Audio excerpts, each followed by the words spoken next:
ביתי היקרה, כל אלו שמפחדות שהחרדות יחזרו להם, כל אלו שמפחדות שהתקפי חרדה יחזרו להם, כל אלו שמפחדות שחד ושלום יקרה מצב שעוד פעם לא ימצאו בחור להתחתן איתו. תדעי לך, ביתי, תדעי לך, אסור לך לתת חופש למחשבות שלך, כי מחשבה יוצרת מציאות. פחד, פחדתי ויעתני. ויעתני זה אומר, פחדתי פחד שיקרה משהו, בסופו של דבר הוא קרה. לפחד אין סיבה. למה לפחד אין סיבה? שיקרה משהו רע. לפחד שיקרה משהו רע זה דבר נורא והיום, כי בסופו של דבר השם יתברך רוצה להיטיב לך. אתה מבין אותי?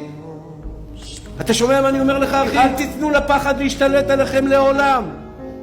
מחשבה רעה, איך מסלקים מחשבה רעה? איך מנצחים מחשבה רעה? איך מנצחים מחשבה לא טובה של בן אדם? על ידי מחשבה טובה. למזלנו, מוח לא יכול לחשוב שתי מחשבות. מוח לא יכול לחשוב שתי מחשבות. או שאתה חושב טוב או שאתה חושב רע. מגיע לך מחשבה רעה, אחי, שלח אותה לבורא עולם. אני עכשיו בא לי מחשבה, אולי יקרה לי משהו, אני אומר לבורא עולם, אני בוטח בך שאני אחיה עד 120, אתם תסבלו אותי עוד, אני היום בן 52, יש לי עוד בערך 53, סליחה,